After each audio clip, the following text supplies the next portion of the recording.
ગઈકાલે રાત્રે 1 વાગ્યાના સુમારે મોડાસા શહેર પાસે આવેલ રાણા સૈયદ ચોકડી નજીક પેટ્રોલ પંપ ઉપર મોડાસાથી અમદાવાદ તરફ જઈ રહેલી એક એમ્બ્યુલન્સમાં અચાનક આગ લાગવાનો બનાવ બનેલો હતો અને જે બનાવના પરિણામે એમાં બેસેલ જિજ્ઞેશભાઈ મહેશભાઈ મોચી, જિજ્ઞેશભાઈ જે અધૂરા માસે જન્મેલું બાળક તથા રાજકરણ શાંતિલાલ રેટિયા જેઓ ઓરેન્જ હોસ્પિટલમાં ડૉક્ટર હતા, અને ભૂરીબેન રમનભાઈ મનાથ જેઓ નર્સ તરીકે ફરજ બજાવતા હતા.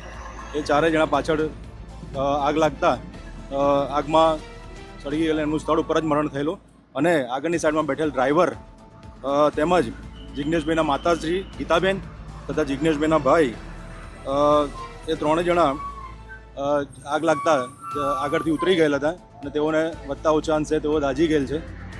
જે મેસેજ મળતા તાત્કાલિક ડિઝાસ્ટર કંટ્રોલમાંથી પોલીસ, એમ્બ્યુલન્સ અને 108 અને ફાયર બ્રિગેડની ટીમો અહીંયા સ્થળ પર પહોંચી ગયેલી હતી અને તાત્કાલિક આગ ઓલવવાનો પ્રયત્ન કરેલો હતો અને ઇજાગ્રસ્તોને સારવાર માટે મોકલેલા હતા.